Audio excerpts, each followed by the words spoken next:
bien, muchísimas gracias a todos por su asistencia. Ahora sí vamos a dar inicio. Una disculpa por la demora. El día de hoy, con base en el calendario que se armó, vamos a ver el tema de Parkinson, ¿de acuerdo? Para ello, el doctor Alfonso Domínguez nos ayudó a preparar un caso, que es el que se les hizo llegar, así como también una evaluación. En estos momentos el doctor Alfonso se encuentra en una consulta, entonces vamos a pedirle al doctor. ¿Me comentaste quién era Salvador? Doctor Bruno nos va a ayudar a leer el caso. Doctor Bruno. Muchísimas gracias, doctor Bruno. Entonces vamos a dar inicio. Bueno, buenos días. Buenos días. Buenos días. El día de hoy pues, les voy a presentar el caso clínico de este paciente en apoyo al doctor Alfonso que se encuentra en cobertura de consultorio. Entonces, él es una paciente del sexo femenino de 67 años de edad, residente y originaria de la ciudad de Zapopan, Jalisco. ¿Sale? Respecto a su enfermedad actual y relacionado con el tema del día de hoy, ella presenta bradicinesias a la exploración con un médico neurólogo, ¿sale? Este padecimiento empezó aproximadamente hace 2 años, ¿sale? Y debido a esta bradicinesia y estos temblores, ella tenía la imposibilidad de poder escribir con las manos, evidentemente, ¿no? Debido al temblor bilateral en ambos miembros, de forma más notorio del lado izquierdo, aunque ella es diestra, ¿sale? E inclusive llega a ser tan disfuncional que el día para agarrar diversos, bueno, como una sopa, este mismo temblor te impide poder llevar como el bocado a la boca, ¿sale? Y estos periodos o estas bradicinencias se exacerban más durante periodos de estrés y ella lo refiere secundario al trabajo que ella realiza, ¿sale?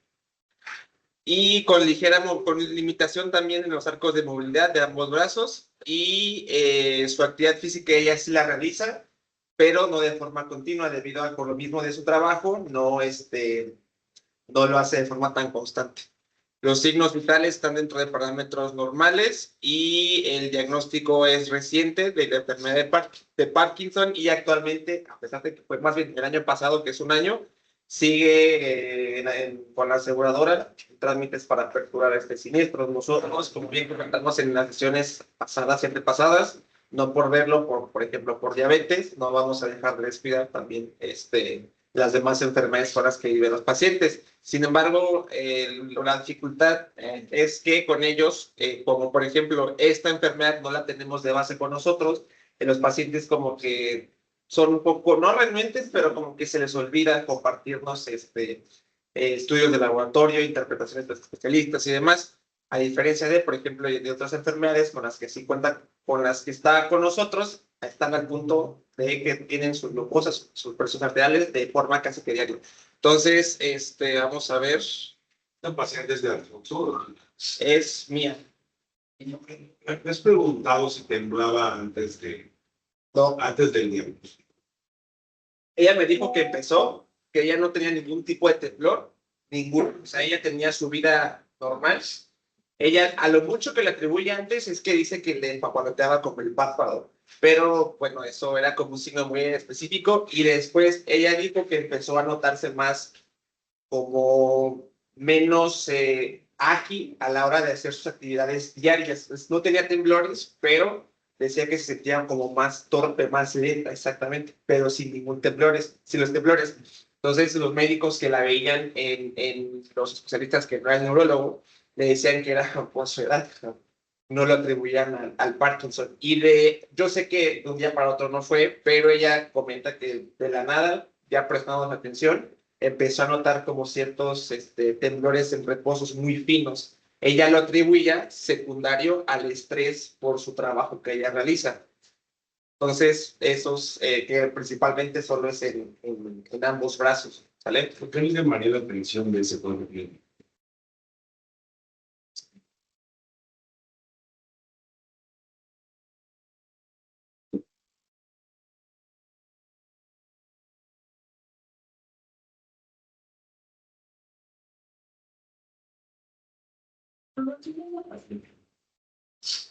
Muchas maneras.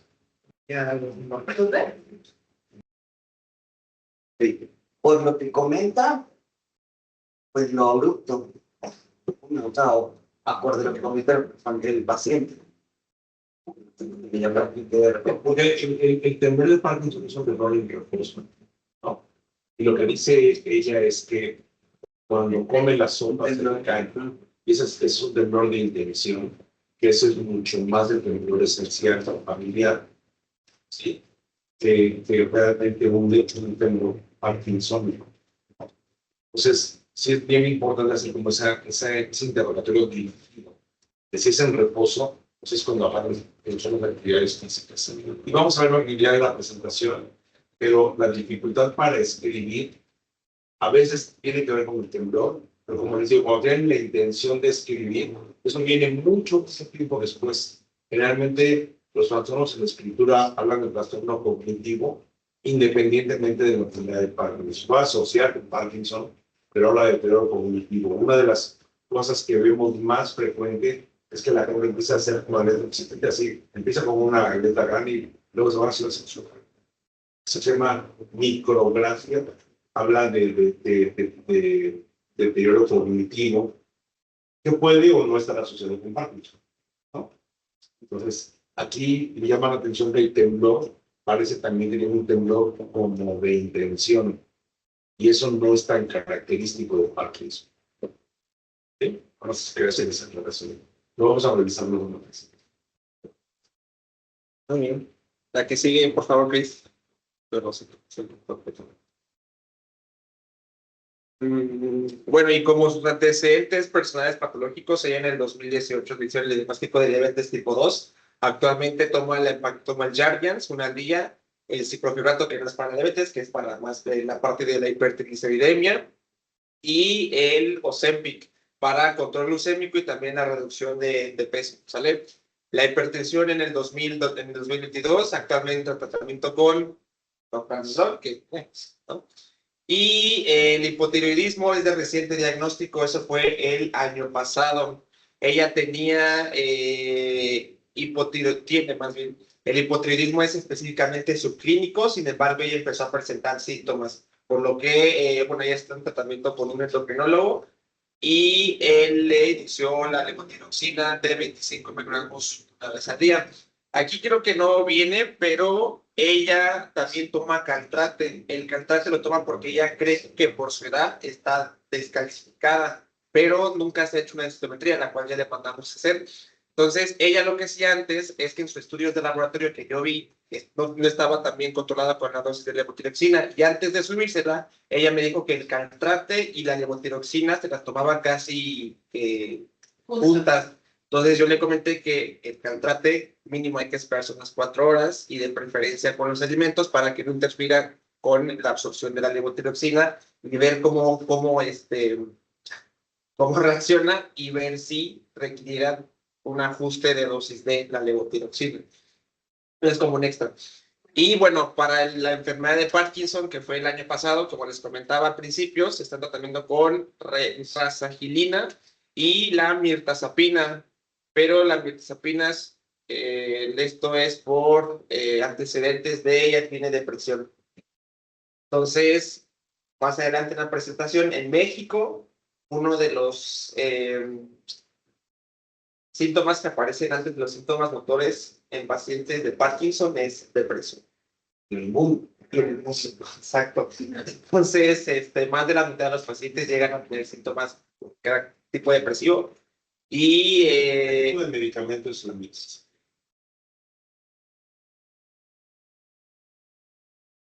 Una pregunta más de ¿es un antidepresivo? Creo que quiero yo que se cuestionen lo que están poniendo en mi expediente. Perdón, pero quiero hacer este ejercicio porque creo que es muy importante, ¿no? Eso que están preguntando ahí es muy importante. ¿Qué piensan del tratamiento antihipertensivo? no, pues es muy específico porque para empezar, el propanolol es un beta agonista no selectivo. Entonces, realmente no tiene tanto efecto a nivel de los... No debería ser el antihipertensivo de lesión. No, totalmente. Y aparte la dosis no les parece muy baja. Sí. Entonces, ¿cómo lo justificarías?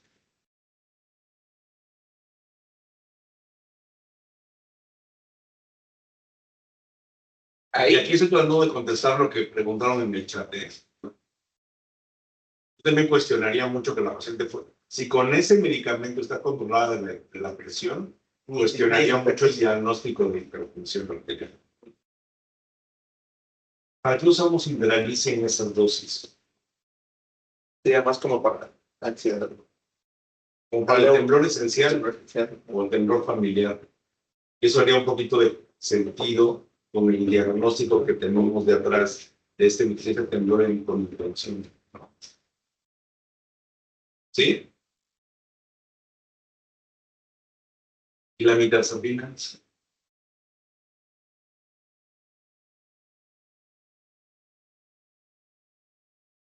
No. ¿Su qué? Es un noradrenérgico, ¿no? ¿Qué? Preocupa más para los trastornos obsesivos compulsivos, ansiedad, depresión, Inclusive en dosis altas se puede tomar psicótico. ¿No? ¿Y cuál es el efecto colateral de estos medicamentos? Generalmente, bueno, no generalmente, algo frecuente que pasa con estos medicamentos.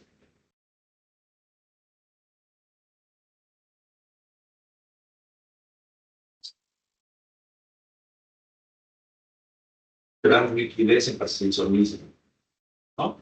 Entonces, esta paciente tiene el diagnóstico de Parkinson, pero yo creo que hay muchas cosas que ponen en duda en el diagnóstico.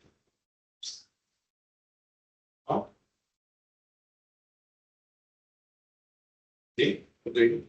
Todos los medicamentos antipsicóticos que usamos, el Ciprex, el Risperdal, el Seroquel, todo eso que utilizamos como antipsicóticos, que son estabilizadores de ánimo en dosis bajas, a veces los utilizamos como inductores del sueño en dosis muy bajas, tienen el riesgo de producir parkinsonismo. Inclusive los antidepresivos, inhibidores de la captura de serotonina, pueden causar parkinsonismo. Parkinsonismo quiere decir que tienen algunas de las características del Parkinson, que es, por ejemplo, rigidez, ¿no? Rigidez, hiperreflexia, y clínicamente lo podemos confundir con la enfermedad de Parkinson, que es un problema degenerativo de una causa desconocida, ¿no? Pero aquí, yo, antes de ponerle el diagnóstico de Parkinson, cuestionaría lo del temblor, cuestionaría el tratamiento de la hipertensión o para temblor esencial, y intentaría darle un medicamento para la depresión diferente a un antidepresivo. que te provoca alejado. ¿Sí? ¿Qué más? Sí. Y de antecedentes familiares están interrogados o negados. Y bueno, ella refiere tener una alimentación adecuada y balanceada. Y niega toxicomanía. No fuma, no toma ningún otro tipo de droga.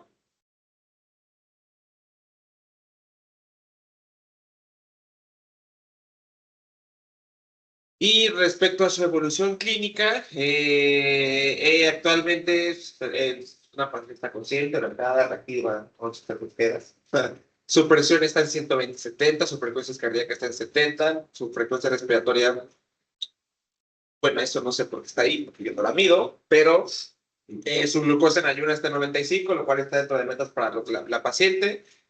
Y satura de forma adecuada, niega de datos de cefalea, acúfenos, fosfenos, datos anerginosos, ortopnea, únicamente dolor articular generalizado con incremento durante el último mes. Ella lo refiere secundario al problema de el ejercicio, que siente ella que se quiere hacer más y es cuando siente esta molestia.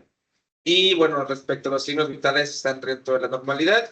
Y pues el tratamiento que actualmente ocupa es el que ya vimos anteriormente. Y me apoyas con la siguiente, Cris, por favor. Son todas las que tengo, doctor.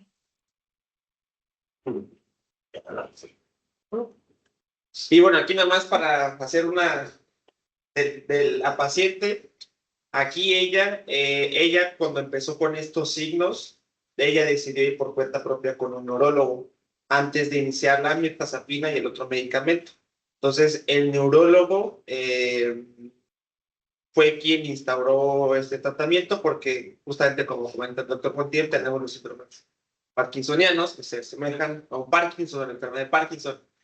Yo le pregunté, bueno, no le pregunté, más bien, ella me dijo que con el tratamiento que le dio el doctor se sintió mejor, que disminuyeron los síntomas que ella con los cuales inició. Entonces yo le dije, muy bien, señora, usted, bien. Y actualmente lo único que ella requiere es que ante periodos de estrés por su trabajo es cuando estos síntomas se exacerban o se vuelven a aparecer. Ella dice que ya puede escribir bien, que ya puede caminar bien. Lo único como que es nuevo son estos dolores articulares que empieza a presentar. Entonces, por eso es que ella decidió seguir con el neurólogo y el neurólogo es quien le da el seguimiento de la enfermedad de Parkinson. Me pregunté si le mandó a hacer algún estudio de laboratorio como extra, algún estudio de gabinete. Ella me dijo que no, que nada más la revisó, le hizo muchas preguntas, le hizo unas pruebas, vio datos de hiperreflexia y le mandó esos medicamentos. Entonces, pero sí, para tomar en cuenta lo que comenta el doctor. No vale la pena como ahorita se va a muy bien. Inclusive como es de aquí, podría hacer una visita a domicilio. No sé Jalisco. Entonces esa es otra la que tengo. ¿Cómo van a estar? Esa de aquí es otra entonces. Entonces otra. Bueno, Gris. Muchas gracias. Los quiero. Listos. Muchísimas gracias, doctor Bruno. Muy bien, pues vamos a dar continuidad entonces con la participación del caso clínico, bueno, sobre la evaluación. Chicos, nuevamente estamos teniendo una baja participación, pero en este caso, por parte de los médicos de consultorio, por favor, pido nuevamente a nuestros supervisores médicos dar mayor seguimiento para que se pueda llegar a una mayor participación. En cuestión de nuestros médicos en oficina, muchísimas gracias, chicos, en esta ocasión. Ahora muy bien, vamos avanzando. Vamos a dar continuidad. Para las personas que a lo mejor y pudieran ser su primera sesión en el día de hoy, les comento que cada una de las sesiones que tenemos los días martes, damos lectura al caso clínico que se les comparte a ustedes entre jueves y viernes aproximadamente. Damos lectura a las preguntas y respuestas que también se les comparten a través de Previt Education. Y el día de hoy vamos a dar revisión a estas. Este cuestionario lo trabajaron también y en la parte inferior van a poder ustedes visualizar en la parte inferior izquierda un pequeño tacómetro. Este tacómetro muestra qué tanto porcentaje de respuestas correctas hubo en cada una de las preguntas. Hay una pregunta, doctor Montiel, por ahí que ahorita la vamos a ver, que sí tuvo una muy baja, un bajo porcentaje de respuestas correctas. Entonces vamos a dar inicio, por favor, con la lectura.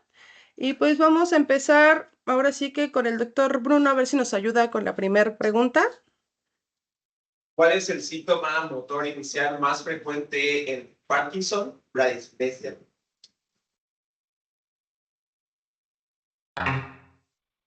¿Te presto el coso? Pero, todos fallamos, somos humanos. Perfecto, doctor. Muchas gracias. Siguiente, por favor. ¿Cuál es el criterio diagnóstico del síndrome parkinsoniano según el Banco de Cerebros del Reino Unido? Paradisinesia más al menos de uno de los siguientes: rigidez, temblor en reposo o inestabilidad postural. Muchísimas gracias, doctor. No lo veo en esta ocasión. Creo que está hasta al lado. Ah, ya, mira, siempre se nos esconden él y el doctor Montiel. Gracias. Siguiente pregunta, por favor, doctora. ¿Cuál es el tratamiento farmacológico de primera línea para pacientes menores de 65 años con enfermedad de Parkinson inicial, estadios 1 y 2 de Joen y Yap? Inhibidores de la MAO, ¿ve?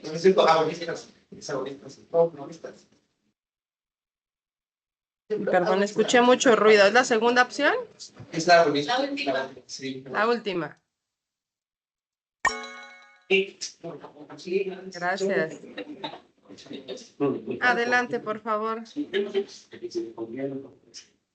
En pacientes mayores de 65 años con enfermedad de Parkinson inicial, ¿cuál es la recomendación de tratamiento? Se busca una mejoría sintomática rápida. De Levodopa, iniciar tratamiento con Levodopa. Gracias, doctora. Adelante, por favor. ¿Cuál es el síntoma no motor que puede presentarse tempranamente y se considera un marcador precoz de la enfermedad? Hiposmia y trastorno conductual del sueño. Gracias. Esa es la pregunta que le comentaba, doctor Montiel. Adelante con la lectura, por favor.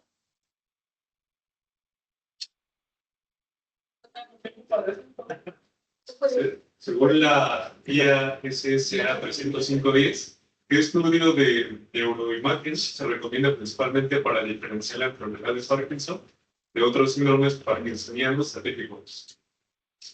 La ecografía transcranial.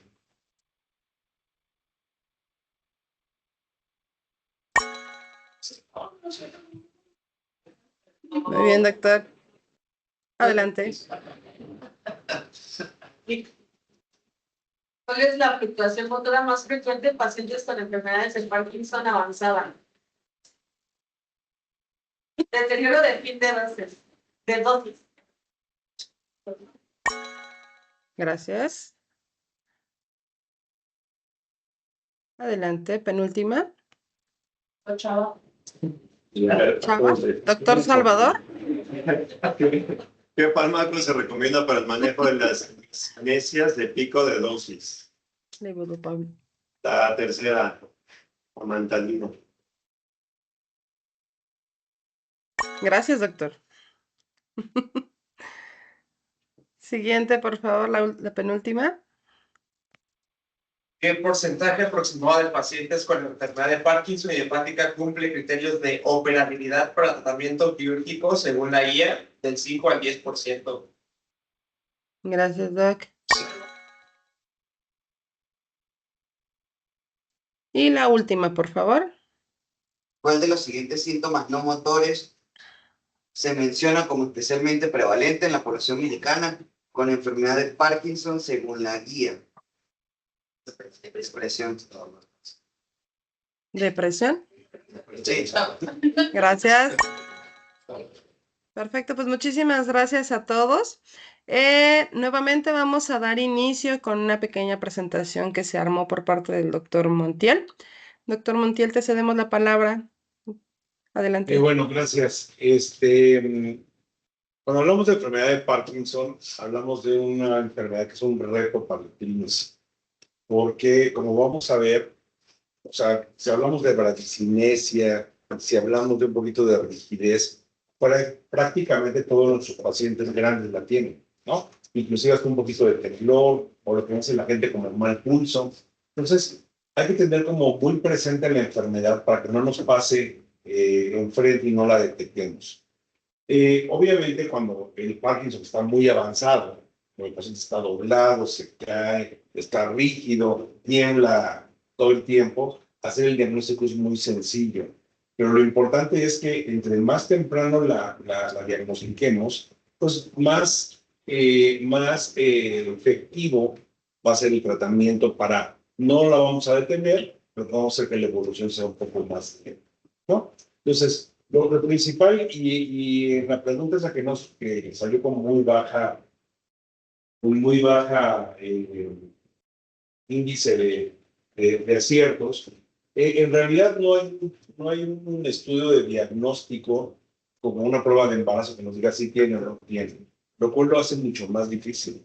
Entonces, es muy importante que esto es como un continuum, ¿no? La tomografía axial computada con contraste se utilizó mucho tiempo como apoyo del diagnóstico clínico.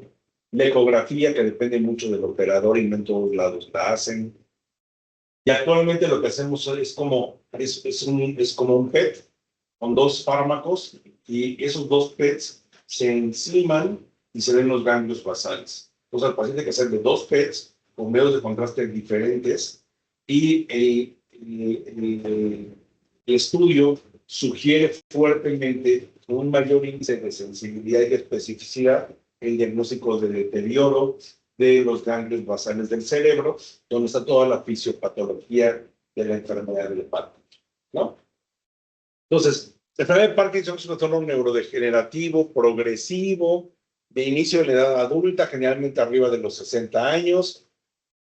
Como ustedes ven, tiene más de 200 años que se describió, no es una enfermedad nueva, y tradicionalmente se ha considerado un trastorno del sistema motor basado en las características distintivas de temblor, rigidez y bradicinesia, pero como ya vimos en el paciente, como ya vimos en la revisión que estamos haciendo, tiene muchos síntomas que no son motores, inclusive la evaluación de la parte funcional del paciente con Parkinson, el primer apartado habla de las condiciones no motoras, donde obviamente la principal es como la depresión, ¿no? Pásame la que sí.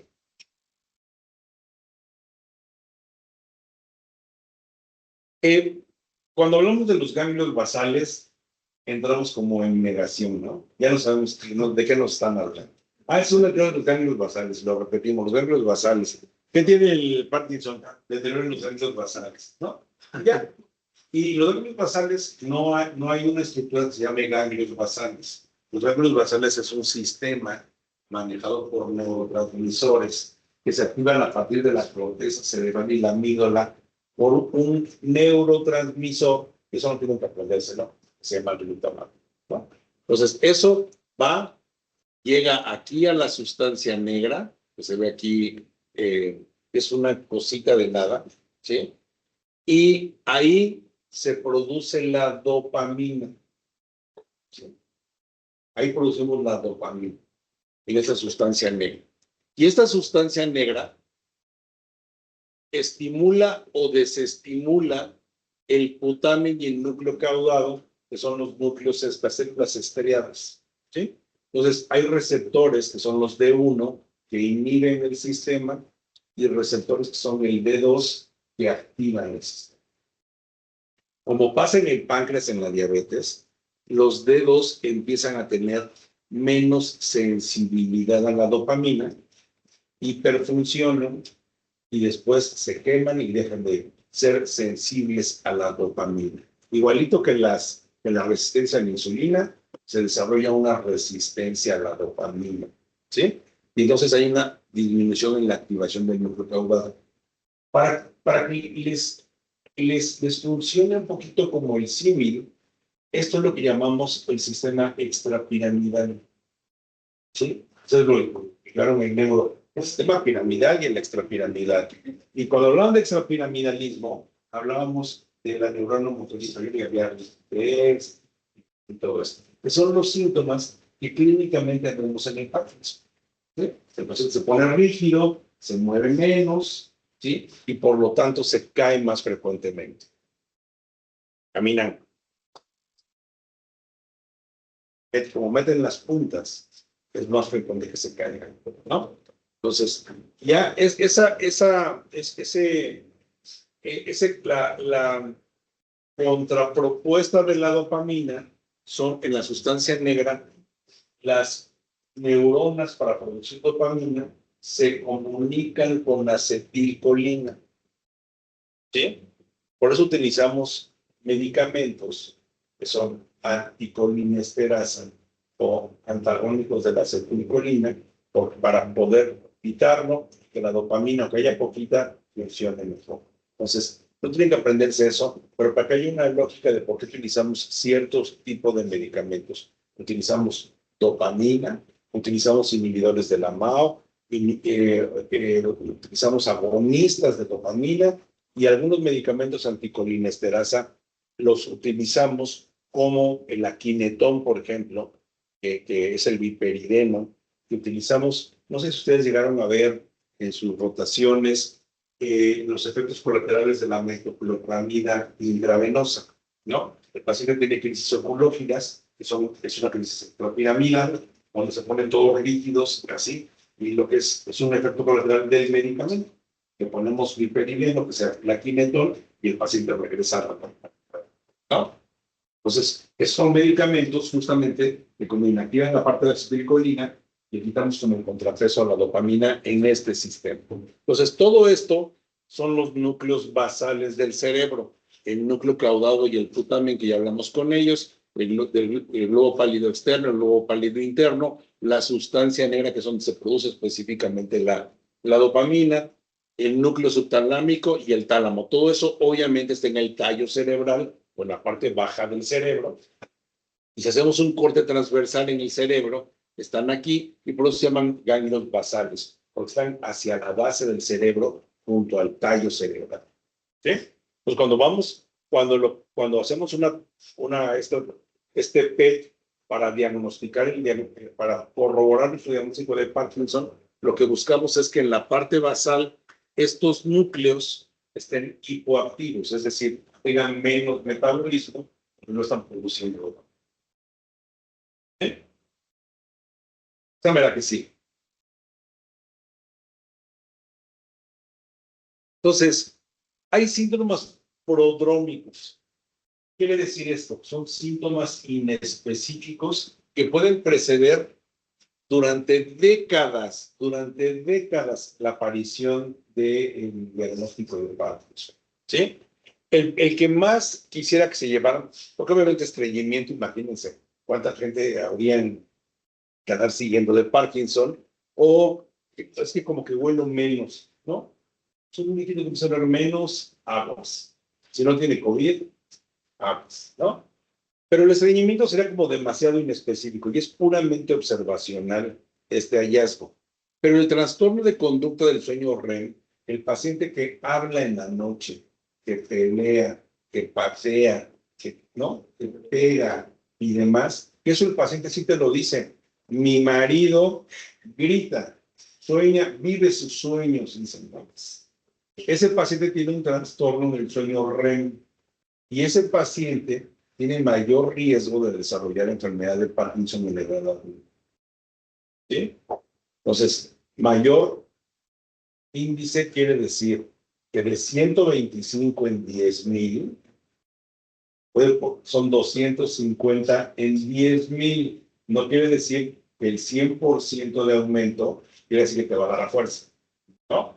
Aprendan a leer esos números. Nada más, aumenta el riesgo, pero no quiere decir que toda la gente lo va a tener. Pero eso es muy fácil de diagnosticar, ¿no? Pero ¿cómo duerme? Habla en la noche, pega, se mueve. Acuérdense que en el sueño REM estamos atónicos. Es decir, aunque estés soñando que estás peleándote, no te mueves. Si te mueves con tu sueño, quiere decir que tienes un trastorno en el sueño REM. Y entonces, eso, poquito amarillo para el desarrollo futuro de enfermedad de Parkinson. Ese síntoma, ¿de qué edad es como de poquito rojo? O sea, Toda la vida. toda la vida, o sea, si desde joven tienes ese síntoma, ¿tienes ese riesgo en el futuro? Sí. Hay muchos síntomas, también se han informado síntomas tempranos, incluyendo el paciente que tiene urgencia urinaria, ya en edad adulta, sin trastornos prostáticos, ¿no? Yo tengo un paciente que tiene urgencia y le decimos, tiene vejiga hiperactiva, ¿no? O es que no vacía bien y tiene la vejiga muy chiquita, ¿no? Lo que son síntomas autonómicos de urgencia urinaria. Y eso tenemos un predictor de Parkinson. La disfunción eréctil, la depresión, la ansiedad y el deterioro de la visión del color, que eso nos haría un diagnóstico diferencial con esclerosis múltiple. ¿Bien?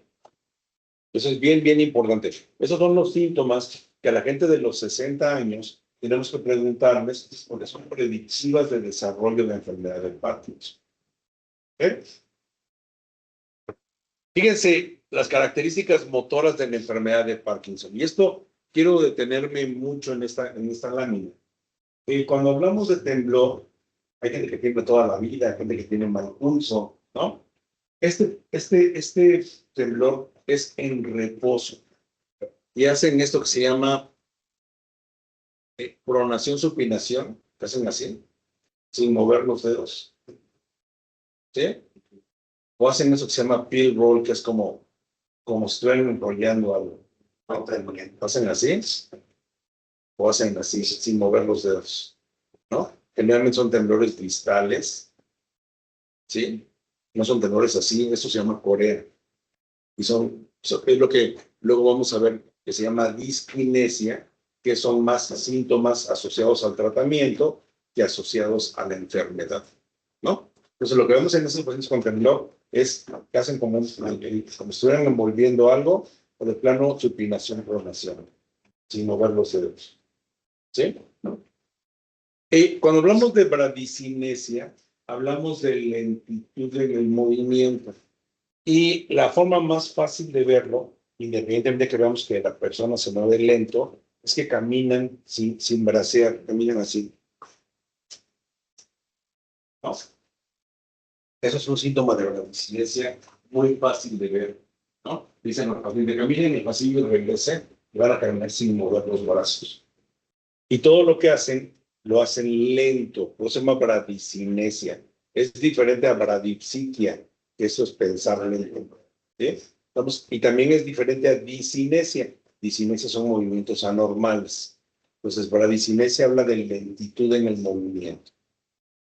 Y rigidez, que es resistencia a la extensión, que en otros lados, como en la cirrosis hepática o en la encefalopatía hepática, lo decimos rueda dentada, ¿no? Le vamos hablando el brazo, va haciendo así.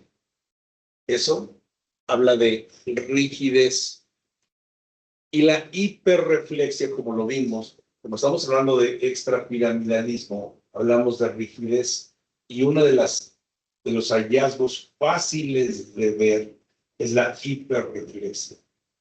¿Sí? Al paciente nos cuesta mucho trabajo acostarlo en la mesa de exploración, porque la mesa de exploración es muy recta y muy rígida. Entonces, siempre queda como con las piernas. Podérselas estirar y le cuesta trabajo, ¿no? Y le ponemos el martillito, hace un reflejo muy exagerado. ¿Sí? Tiene hiperreflexia porque está rígido el paciente. Una de las cosas bien importantes que vemos en el consultorio son las caídas. Esos pacientes que tienen alteración en la postura se caen muy frecuentemente.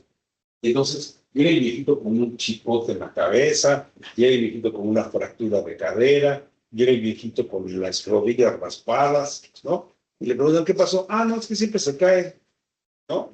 Es que no se fija, es que no ve bien, es que se fue a meter donde estaban los perros y se fue de boca. El viejito que se está cayendo muy frecuentemente estamos hablando de 2 o 3 caídas al año, hay que interrogarlo sobre síntomas de enfermedad de Parkinson. Y hay que revisarlo y buscarle dirigidamente hiperreflexia. ¿Me vas leyendo algo que tenga que ver en el contexto o me lo preguntando de una vez, chaval? Sí. Sí es pregunta, pero lo voy a leer. Dice, en los pacientes con enfermedad de Parkinson, la levodopa-carbidopa aquinetón deben dosificarse de más a menos, buscando la dosis mínima con la cual se pueda controlar, es decir, 1/4 de tableta cada 6 horas y observar la rigidez, salivación, capacidad de marcha, masticación, estado de alerta. Y está en el final de la plática. Para poder rehabilitar físicamente al paciente. Dosis altas agravan la movilidad con daño articular y depresión. Nos cuenta el doctor. Eso es al final. ¿Ok? Eso está hablando de tratamiento. Aquí estamos hablando del diagnóstico clínico, que sigue siendo un gran reto en el consultorio. ¿Sí? Entonces, si ven otras características motoras que hay hipomimia. Son pacientes que tienen la cara como inexpresiva, ¿no? Pero ves como deprimidos. Los ves así y qué risa, que no sé qué, algo chistoso. Lo vuelven a ver como si no estuviera pasando nada, aunque por dentro estén contentos, ¿no? Son fases francamente inexpresivas. Disminuyen el parpadeo y muchos se quejan de sequedad en los ojos porque no están parpadeando. Entonces, tienen hipomimia y tienen el parpadeo así. Alteraciones en el habla como disartria, hipofonía, o sea, hablan bajito, puede tener disfagia, pueden tener cialorrea. ¿Sí?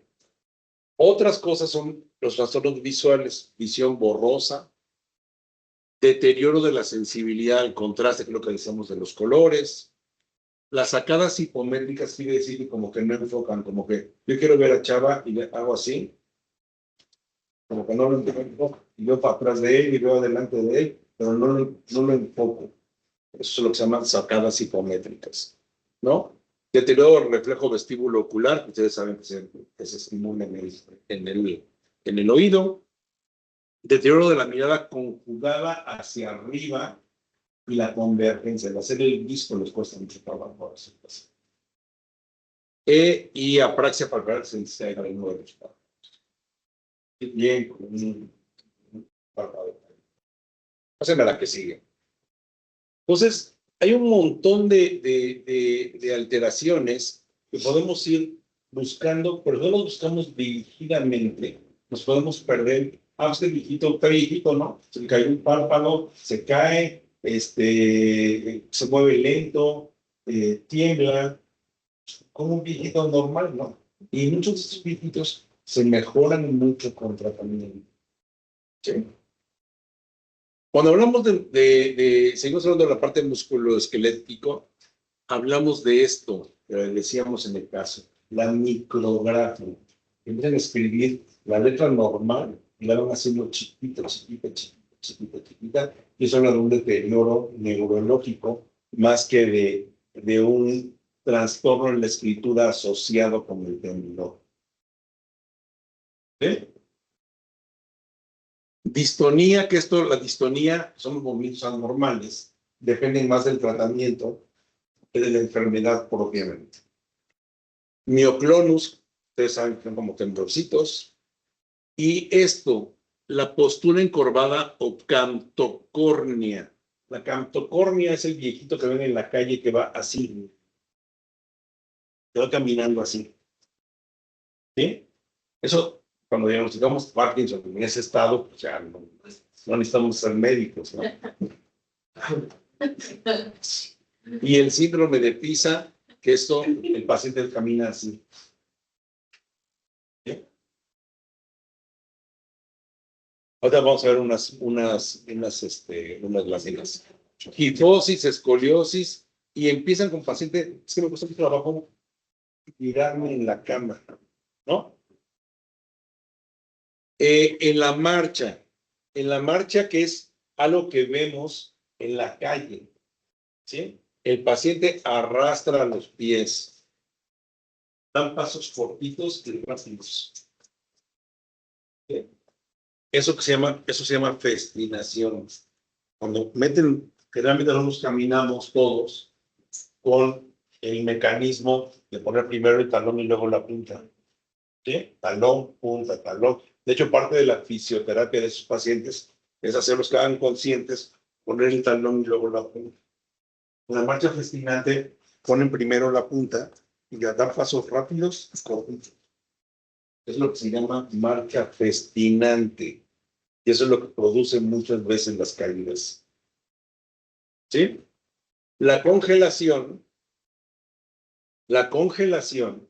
habla generalmente de un efecto de los medicamentos, que es eso que le pusieron en las preguntas wearing off. Se le acaba el medicamento y el paciente se queda congelado, ¿no? En otros artículos lo van a ver como fenómeno de on-off. Yo me tomo la pastilla y me muevo y se me acaba la pastilla. ¿No? ¿Sí? Entonces es bien importante. Ese trastorno en la marcha se asocia más con el tratamiento que con la enfermedad. ¿Ok? Pásame la que siga. Disculpe, doctor, antes de continuar, hay un comentario de un médico de Cuautitlán. Comenta, debe colocarse un foco de pasillo nocturno para iluminar áreas y no cambiar mobiliario en el entorno del paciente con Parkinson. Y en adultos de más de 60 años con discapacidad para prevenir las fracturas de cadera, antebrazos y trauma craneal. Sin duda, ¿no? Sin duda, y eso vamos a proyectar una lámina al final que viene como muy dirigida a eso, que son las cosas que podemos ver nosotros. Entonces, eso es lo que llamamos camtocornia, ¿no? que vemos muchas veces en la calle. Igual que estos pacientes, pásame la otra. Son, señor, pacientes que están viendo del lado, ¿no? Tiene que ver con la postura. Ese es el clásico viejito que va con la caminadora, que va así.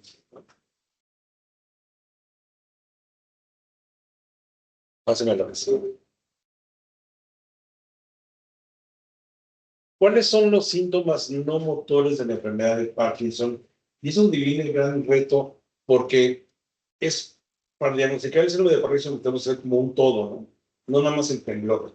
Puede ser que tenga nada más estos síntomas no motores y tenga algo motor muy poco perceptible, que si no tenemos la enfermedad en la cabeza, se nos va a pasar por adelante sin que lo diagnostiquemos. Disfunción cognitiva, psicosis, trastornos del estado de ánimo donde viene depresión, ansiedad o como abulia, no tienen color. Le da igual si se murió su perro, que su mamá, que su tío, que si ganaron las Chivas, ¿no? Es como se mueve en un estado emocional muy plano, ¿no? Y la depresión. Estos pacientes con depresión se asocian mucho también a la edad adulta. Entonces, no todas las depresiones son Parkinson, pero debemos tener en cuenta en el contexto de este diagnóstico. Alteraciones del sueño, que ya dijimos, sobre todo las del REM, son como muy predictoras y muy importantes. El paciente se queja de fatiga.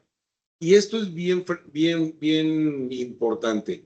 Disfunción autonómica, que tiene urgencia o frecuencia urinaria, estreñimiento, disfunción eréctil y sobre todo ortostasis. Estos pacientes son viejitos que te dicen, me levanto de la cama y me mareo, ¿no? Me quedo quieto 5 segundos o 10 segundos y ya puedo empezar a hacer mis cosas. Esos son síntomas disautonómicos que son frecuentes en gente joven, principalmente en mujeres, y eso no es patológico. Pero una disautonomía que empieza en la edad adulta es predictor de una disautonomía con un sustrato orgánico. Y muchas de estas son enfermedad de Parkinson. Todavía peor, la levodopa produce hipotensión ortostática. Entonces, lo que decía el médico que nos escribió, también el medicamento produce ciertos efectos colaterales que empeoran algunos de los síntomas. ¿Sí? Y utilizar la dosis más baja posible para tener un beneficio con menos efectos colaterales es bien importante. Disfunción olfativa que ya dijimos, alteraciones sensoriales, y son pacientes que característicamente tienen seborrea. ¿Sí? Parece algo completamente ajeno, pero hay una asociación franca del paciente con Parkinson con seborrea. ¿Sí? Pásame la que sí. Y aquí viene uno de los grandes retos. Este viejito tiene demencia. ¿Y cómo sé que no tiene Parkinson? No. Las características cognitivas son como las de cualquier otra demencia. Tienen una atención deteriorada, es decir, les estás hablando y están pensando en otra cosa, o les dices, a ver, le voy a decir 3 palabras con el Minimental: perro, gato, chango, ¿no? Y los exploras y los revisas. A ver, vuélvame a decir los animales que le dije, ¿no? No, creo que chango, no me acuerdo de los demás, ¿no? Entonces, atención deteriorada, disfunción ejecutiva, que generalmente son problemas para sumar, restar, lo vemos mucho en la parte matemática, inclusive para llevar sus cuentas, disfunción visoespacial, ¿no? Oye, pásame, abuelito, pásame la pluma, ¿no? Aquí no está, ¿no? Y aquí está la pluma. Y la memoria verbal deteriorada, que es lo que decíamos, de repetir cosas que le van diciendo unos o todas, ahora es por el Minimental, pero son características cognitivas prácticamente, como vamos a ver la semana que viene, con algunas demencias muy similares en todas, ¿no? En las características conductuales, el paciente está apático, cambia del estado de ánimo, incluyendo depresión o ansiedad, tienen alucinaciones visuales por la enfermedad. Entonces, ven a una persona, o ven a un perro, o ven a un gato, y también por eso se caen, porque se detienen para no tropezarse con algo imaginario y se pueden tropezar con esto. Tienen delirios paranoides, el viejito que dice que la enfermera le roba las cosas, o que la muchacha le cambia de lugar las cosas para hacerlo enojar. Se duermen en el día, alteraciones del sueño, incluyendo fragmentación, pesadillas y trastorno del sueño. Que, si lo vemos así, no son características específicas del Parkinson.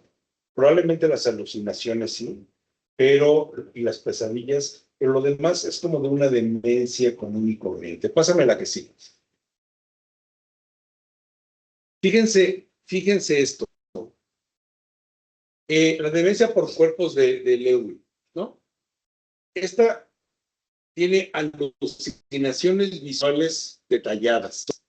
Perros, gatos, personas, ¿no? Tiene una cognición fluctuante, tiene días buenos, días malos, y tiene características parkinsónicas, ¿no? De hecho, también la enfermedad de Parkinson tiene cuerpos de Lewy en las biopsias, o en las autopsias. Síntoma adicional, trastorno de conducta y de sueño REM. Estamos en la misma, ¿no? El PET scan muestra captación reducida de los ganglios basales. Estamos en la misma. No podemos diferenciar Parkinson de demencia de Lewy, de cuerpos de Lewy, ¿no? Cuadro de advertencia, nunca se administran antipsicóticos y tiene una sensibilidad grave a los neurolépticos o las medicinas para dormir. Pásame la que sigue. Ahorita vamos a rematar eso. Vean en la enfermedad de Parkinson. Paciente con Parkinson establecido. Este paciente ya tiene el diagnóstico de Parkinson durante años y ahora desarrolla demencia. ¿Sí?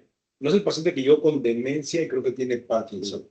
Es el paciente que ya tiene Parkinson y se le agrega la demencia. Los síntomas motores, y tiene que pasar, aquí está al revés el signo, es más de un año para tener demencia. ¿Sí? Perdón. Sí, está bien. Si tiene menos de un año y tiene demencia, es síntomas de demencia de Lewy, y si tiene más de un año, entonces es por Parkinson. O sea, tiene primero los síntomas motores y un año después tiene el Parkinson. Aquí, pues, son esto muy chiquito. Si tiene menos de un año, es otro tipo de demencia. ¿Me explico? Entonces, ¿cuál es la característica diferencial entre demencia de cuerpos de Lewy y de Parkinson? Que una viene precedida por los síntomas motores hasta por lo menos un año. Este paciente lo diagnosticamos como con demencia y lo diagnosticamos como Parkinson y se le asocia a la demencia. ¿Sí queda claro esto? Entonces, estos pacientes habla del tratamiento, sobre todo, es continuar con la levodopa, añadir ribastigmina, que son los parches de Exelon, ¿sí? Evitar los antipsicóticos, como vimos hace rato, porque son promotores del Parkinson. Pásame la que sigue.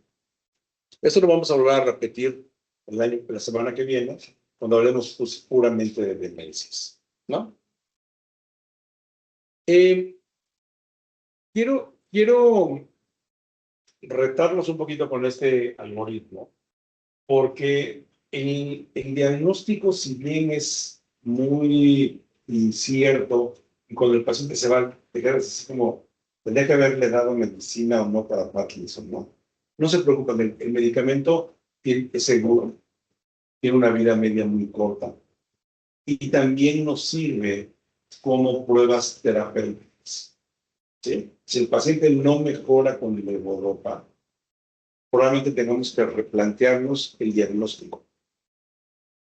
¿Sí? Entonces, el paciente tiene, ¿cuál es el impacto general en la función y la calidad de vida del paciente? ¿Moderado, grave o leve? ¿Tiene el paciente alguna preferencia para comenzar un medicamento? No. Ah, bueno, pues vamos a observarlo, vamos a ver cómo está y demás. El paciente sí quiere. El medicamento más seguro que se utiliza como monoterapia es la carbodopa con levodopa, ¿no? ¿Cuál de estos dos es el medicamento activo?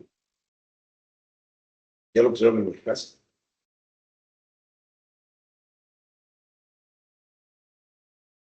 Levodopa, ¿no?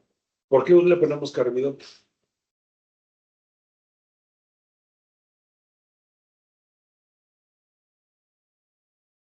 Es como la tiroxina.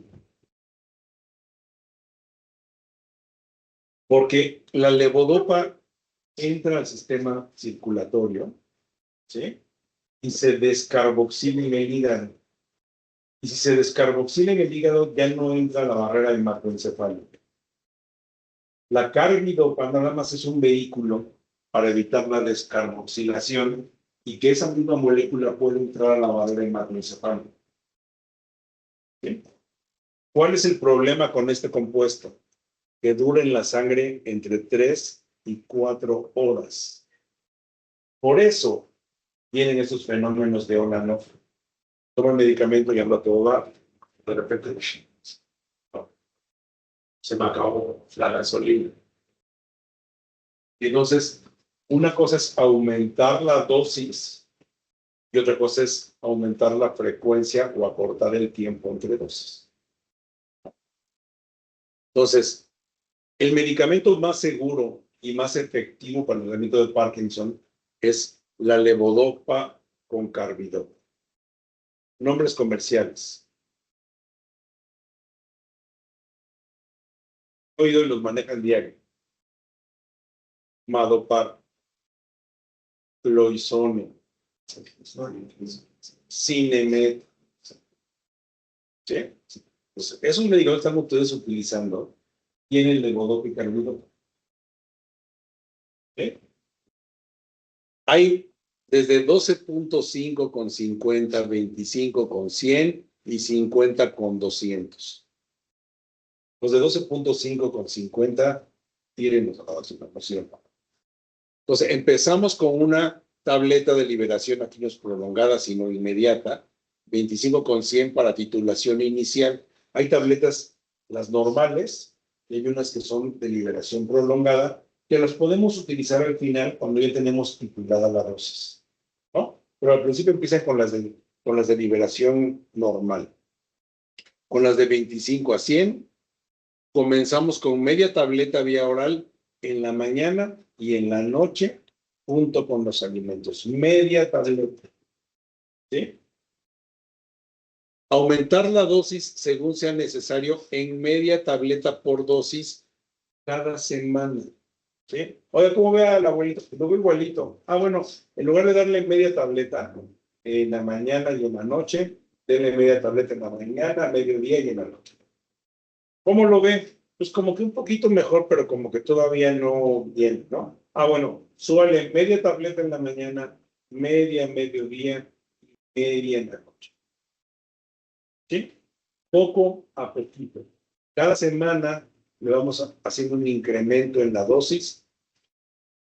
Usar la dosis mínima requerida para lograr la respuesta deseada, que es lo que decía el doctor.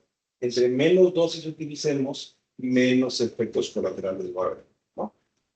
¿Cuáles son los principales efectos colaterales de estos medicamentos? La primera por la que la gente abandona el tratamiento es náusea y vómito, ¿no? Son medicamentos que dan mucha náusea. Entonces, eso produce que el paciente abandone el tratamiento. Entonces, por eso hay que ir subiendo medio y medio y medio y medio, ¿no? Buena respuesta a una tableta 3 veces al día o menos, sí observar. Es la desaparición del efecto una característica predominante, es decir, los síntomas regresan antes de la siguiente dosis, observar o acortar el tiempo entre medicamentos. Señora, tómese media tableta a las 7 de la mañana, media tableta a las 11 de la mañana, media tableta a las 2 de la tarde, media tableta a las 5 de la tarde y media tableta a las 8 de la noche. ¿Sí? Entonces, esas mismas dosis de 3 tabletas al día las partimos y las vamos dando durante el día si es que tiene estos eventos donde el paciente se queda trabado antes de la siguiente dosis. Traten de evitar la dosis nocturna, porque el paciente en la noche cuando está dormido generalmente no tiene síntomas motores, no se siente rígido. Pero sí díganme, en la mañana, póngase la pastilla ahí junto y cuando se despierte, se toma su pastilla y se espera 5 minutos. Entonces se activa. ¿Sí? Porque el paciente va a decir, amanezco súper tieso. ¿Sí? Podemos seguir aumentando la carbidopa, levodopa e incrementos de media tableta por dosis hasta llegar a 2 o 3 comprimidos 3 veces al día. O sea, tenemos 9 tabletas para darle como nosotros queramos. 3 tabletas en cada dosis o 2 tabletas en la mañana, una media mañana, una mediodía, dos a media tarde, cuando el paciente te refiera más síntomas. Yo me siento peor en la mañana, porque tengo muchas cosas que hacer y cuando más necesito moverme. Mi dosis de la mañana va a ser mayor que la dosis de la tarde. ¿Sí? Sin pasar 9 tabletas. Sí, continuar hasta que desaparezcan las fluctuaciones motoras o la discinesia, y si no mejora después de 3 comprimidos 3 veces al día, reconsiderar el diagnóstico de enfermedad de Parkinson. Este paciente probablemente no tenga Parkinson. Y si le di medicamentos, le di levodopa durante un mes para llegar a esa dosis, no pasó absolutamente nada. ¿Sí? El paciente le digo, hágase un PET y le dice, híjole, doctor, es que son 2 PETs y me cuesta 50,000 pesos. Bueno, no. Tómese la levodopa y vamos a ver si mejora.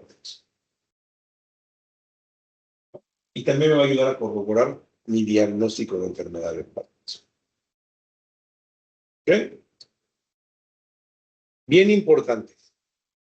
Si tenemos este paciente y tiene discinesia por la dosis alta, es decir, estoy funcionando perfecto, pero como que se me mueve el hombro o como que me tuerzo, así, le podemos agregar amantadina, que es el Pecamerz, que muchos de ustedes también tienen en sus recetas. Acuérdense que hasta el antifludes tiene amantadina. ¿Sí? Entonces, son medicamentos que se utilizan para la discinesia, porque estamos estimulando la parte extrapiramidal. ¿Sí? Pásenme la que sí.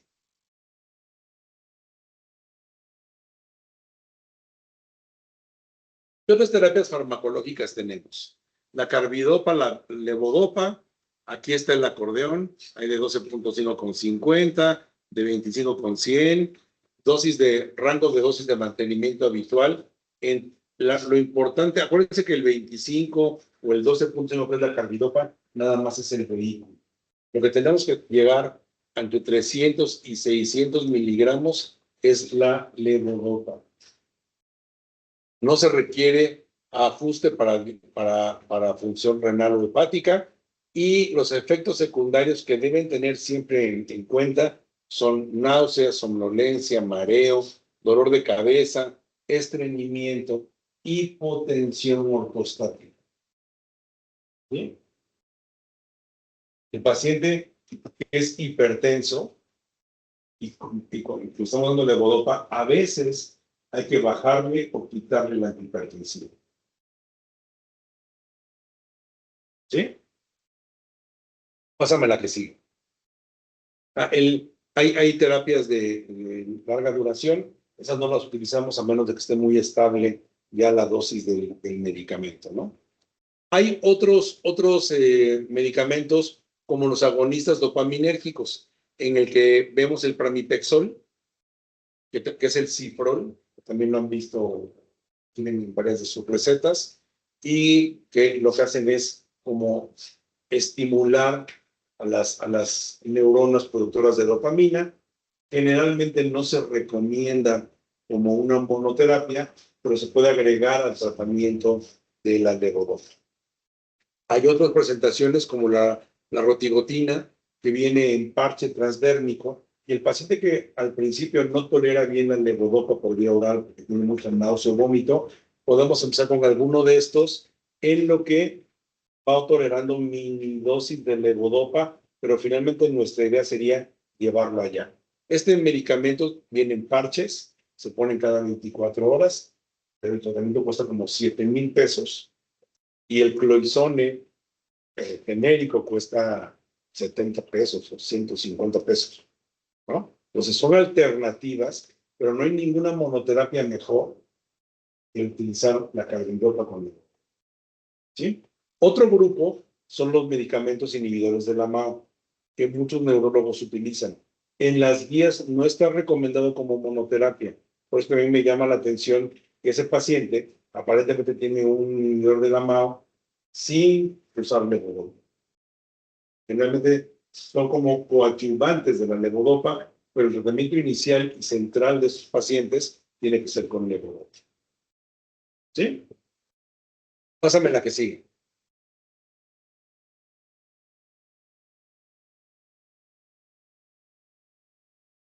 Amantadina. Amantadina, como ya les dijimos, es un medicamento que es muy bueno.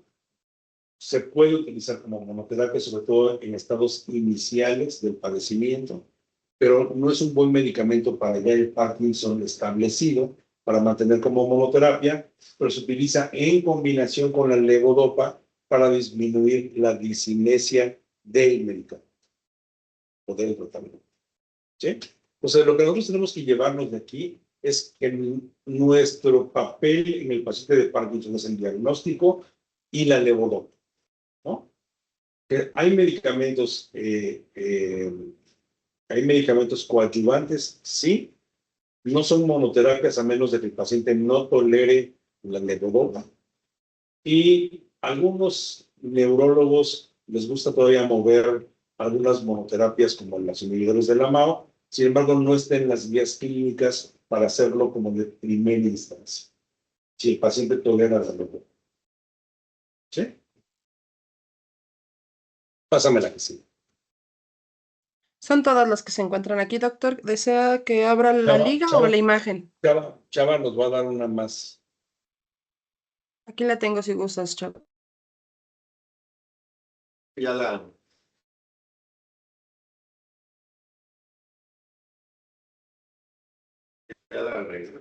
Ya la borraste. Ahí está. Esta es bien importante. Es como, creo que la traje así en inglés, pero es muy importante. Lo que podemos hacer desde nuestro escritorio aquí o cuando llegamos a la casa del paciente es detectar probables riesgos de caídas, ¿no? Una luz muy tenue, los cordones eléctricos expuestos, yo digo como el tiradero, ¿no? Las alfombras, los bancos o cosas que salgan de tu campo visual.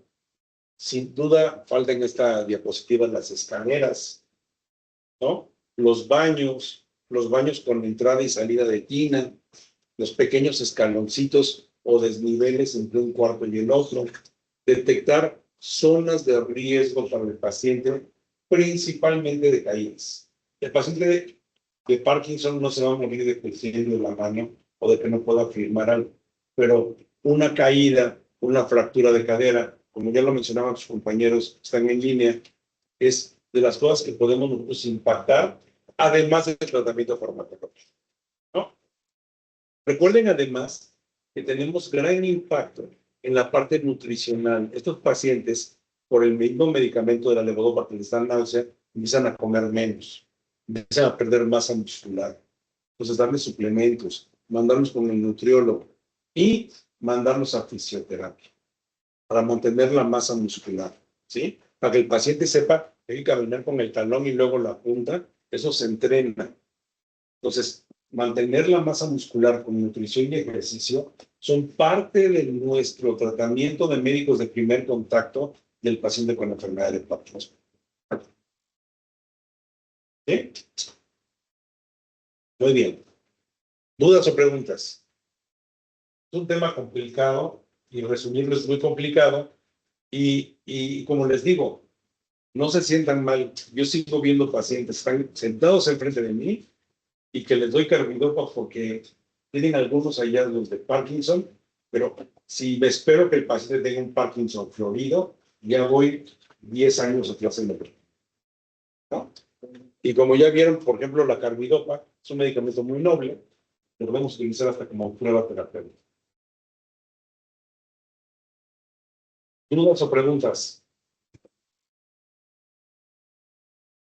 Vamos a agregar en la clase que van ustedes a revisar la escala de medición de la funcionalidad del paciente con Parkinson, ¿no? Y esta, nada más para que ustedes lo entiendan, lo van a encontrar en cualquier calculador médico y abarca 4 evaluaciones. Esta, que es esta. UPDRS, ¿no? Las primeras preguntas van dirigidas a ver el estado mental, el comportamiento o los síntomas no motores del Parkinson. ¿Sí? El 2 aquí, es una evaluación de los síntomas motores del Parkinson. Se puede abotonar, se baña solo, ¿no? Todo esto. El 3 y es la exploración física de los aspectos motores. Igual el paciente que abra las manos y las cierre, que haga esto, ¿sí? Que camine y lo veo como camina, lo jalo hacia atrás a ver si pueden, me paro atrás de él y lo jalo hacia atrás para ver si pueden mantener la postura o si se va a caer, ¿no? Y el 4 es en complicaciones del tratamiento. Todo tiene un puntaje que lo pueden ver en cualquier calculadora y les dice el estado de función del paciente con Parkinson. Y de acuerdo a eso, les deja, si tienen espacio, aumentar la dosis de los medicamentos o disminuir, ¿no? Eso es algo muy matemático. Como se dan cuenta, es una escala muy larga que tiene 45 puntos. 45 preguntas que hacen un total de 159 puntos. Y de acuerdo a eso, está bien, está mal, está mejor controlado o está peor controlado. Sí. Si está mal controlado, no sean tímidos en llegar a la dosis máxima del medicamento. Listo. Las 11 en punto. Las 11 en punto, mira qué puntualidad acá. ¿Preguntas? ¿Algún comentario, chicos? Hoy los veo muy callados. Todo el mundo tenemos un abuelo, un tío, alguien que tiene algunas características de estas. Hagamos el ejercicio con esos pacientes preguntándole dirigidamente. Mi madre tiene Parkinson. Creo que no hay ninguna pregunta el día de hoy, doctor. Pues agradecemos muchísimo a todos la participación, la asistencia. Vamos a dar continuidad a las siguientes sesiones. Para la próxima sesión contamos con la participación de la doctora Noemí Martínez con hipertensión pulmonar. Gracias a todos. Y, dime. Espérame, porque creo que hay una pregunta acá en oficina. Adelante. Sí. Un paciente que no tiene temblor en las extremidades, pero sí en la cabeza. Generalmente son disinesias, ¿no? El temblor, aunque luego se generaliza, siempre empieza distal y empieza en los manos. ¿Sí? Hay muchos trastornos del movimiento, pero no todos son Parkinson.